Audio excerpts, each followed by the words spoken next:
That is a theory or a series of theories called materialist reductionism, but it's not been explained yet.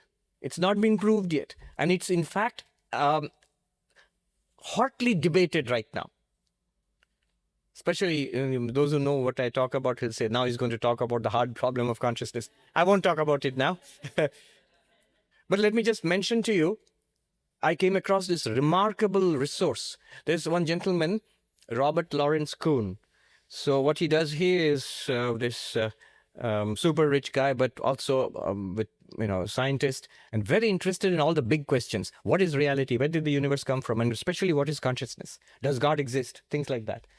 So what he has been doing is for the last, 10, 20 years, he has been interviewing the leading scientists in the world, philosophers, theologians, monks, and if you look at it on YouTube, Closer to Truth. Has somebody seen it? Closer to Truth, Robert Lawrence Kuhn. Yeah. So if you look it up, it's a wonderful series of interviews, lots and lots of interviews. But what he has done is, just recently, he has put together all his learnings from talking with scientists, neuroscientists, AI people, physicists, philosophers, consciousness studies experts. He has put it all together. What are the current theories of consciousness?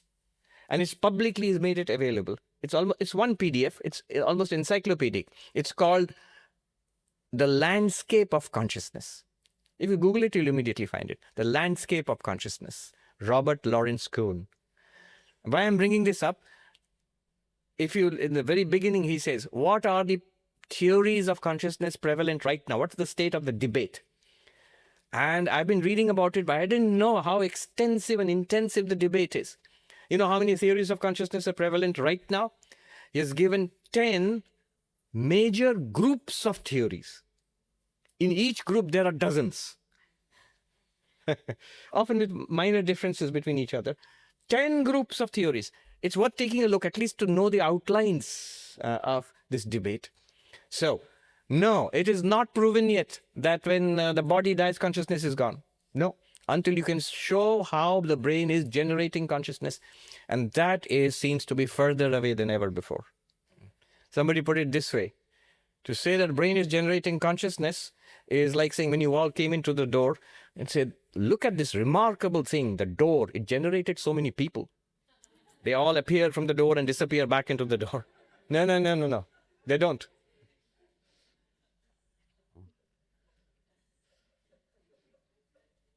It's like trying to find out about you, the conscious being, is about consciousness. And by studying the brain, you can find out something. It's like by studying the door, can I find out about what kind of person you are, or your lives, your theories, your ideas, by studying the door. The door will tell you the basic height and shape of the person coming through it, but that's all. It won't tell us anything more. Namah Tejase. I salute that luminosity. I salute that luminosity beyond the limitations of time and space. I salute that infinite luminosity, the limitless luminosity. Namah Anantaya Tejase. I am that. Now it gets a little difficult. So far it wasn't difficult. Now it gets a little difficult.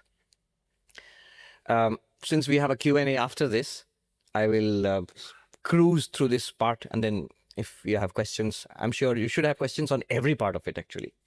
I am just like Robert Kuhn, who has got 10 different groups of theories in which he puts in one PDF.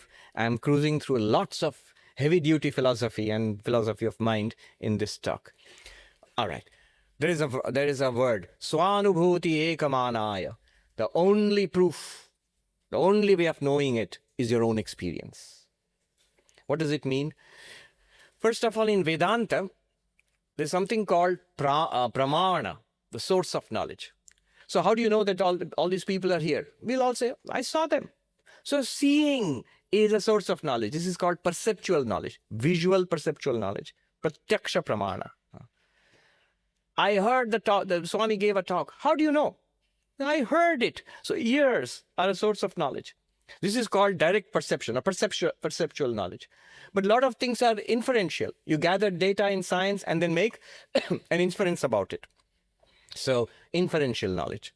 These are all sources of knowledge. These are called pramanas or mana. Mana means to measure, to grasp. One scientist once said, look, science says reality and measurability, they go together. If it's real, it should be measurable. That's wonderful. Vedanta says if it's measurable, it's false. Why? Why? Because in Vedanta, the infinite alone is the real. Whatever is limited is an appearance of the real, because it's a limitation of the real. It's an appearance of the real. When it appears by itself, this place, this space, people, you want to measure the volume of this place, you want to measure the height of a person, you're taking that person by itself, apart from the infinity. In that case, it's an appearance. It's not the ultimate real. The moment you measure means it must be limited. You can't measure the limitless. So measuring means it's limited. Limited means it's an appearance of the limitless. The limitless alone is the real. And therefore, measurability is equal to falsity in Advaita Vedanta. Mana. Now, in Vedanta, the only way of realizing the Atman, is what we are talking about, is the Upanishads, is Vedanta, the Upanishadic texts. You can't see it, hear it, smell it, taste it, touch it, but the Upanishadic texts, which are the realizations of the rishis, those Upanishads, they give you pointers, they show you the way. So the source of knowledge, how do we know all this is true? They will say the Upanishads. But here it is saying, not even the Upanishads. Swanubhuti ekamanaya. Your own experience is the only proof of all of this, is the only way of knowing all of this. What does it mean? Here is something deep here.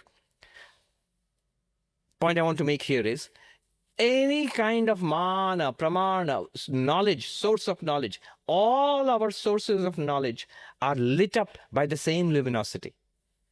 So eyes are my proof that you all exist. But my eyes work only because it's lit up by consciousness. Ears are the proof only because it's lit up by consciousness.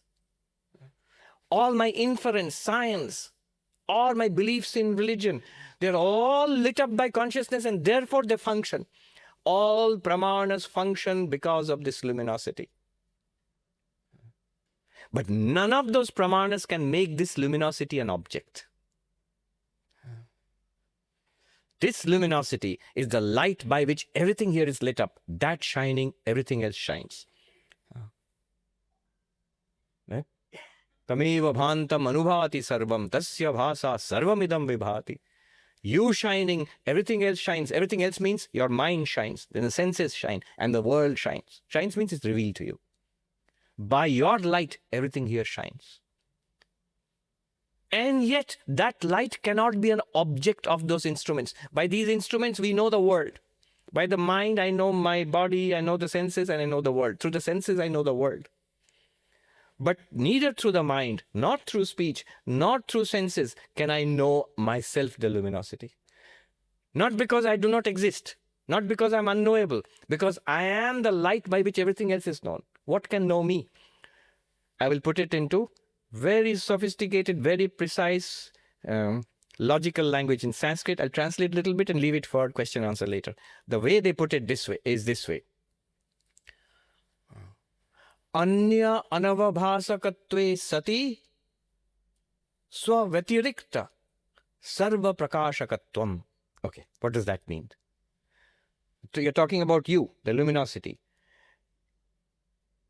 It is not revealed by anything else. Eyes, ears, inference, scriptures. Nothing can reveal you, the luminosity. Anya anavabhasakatve sati. Being unobjectifiable by any of the well-known sources of knowledge. Swavetirikta sarva prakashakatvam. It is at the same time, you might say that if it's not knowable by anything, how do you know it exists at all? How do you know it exists? Because the next part of the definition goes, Swavetirikta sarva prakashakatvam. It is that, although it's not knowable by any other source of knowledge, but by that, everything is known. Everything is illumined by that consciousness. And because you have the experiences of life, I see, hear, smell, taste, touch, I feel my own existence. Descartes says that's something you cannot deny. If this undeniable experience of life is going on because of that, how can you deny that? It's like saying, I can't see my own eyes. And that's literally true. None of us can see our own eyes directly. You might say, Swami, have you heard of a mirror? But in a mirror, you can see a reflection of your eyes. You can't see your eyes directly. In a selfie, you can see a picture of your eyes. You can't see your eyes directly. The way the eyes are seeing this, the eyes cannot see themselves directly. Now, if I say, you all exist because I see you. So whatever I see exists. And there's no elephant in the room because if it were, I would see it. Since I don't see an elephant in the room, there's no elephant in the room. But all these people are there in the room. All right, because my eyes reveal it. But since my eyes do not reveal the eyes, there are no eyes. You'll say, no, the very fact that you're seeing all of them is a proof that you have got eyes. Sarva prakashakatvam, swavetirikta sarva prakashakatvam. Excluding itself, that luminosity reveals the entire universe. Then how do we know that luminosity exists? Because it cannot be revealed by anything and it cannot be revealed by itself. So you might say, why don't you say it's revealed by itself? There's a philosophical problem there. Things do not operate on themselves. Things do not operate on themselves. A knife cannot cut itself. So this is called the fallacy of self-reflexivity.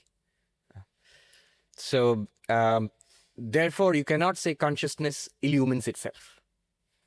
A more technical problem or definition would be, what do you mean by illumination? That which was not known, that which was in darkness, now you shine a light upon it. It is illumined. Was consciousness ever in darkness? Was consciousness ever unknown? Was it ever in darkness that you have to shine another consciousness on it? This light is all dark. You can't see anything. You switch on this light. You can see everything. And you don't need another light to see that light. So it reveals everything and it shines. Consciousness is something like that.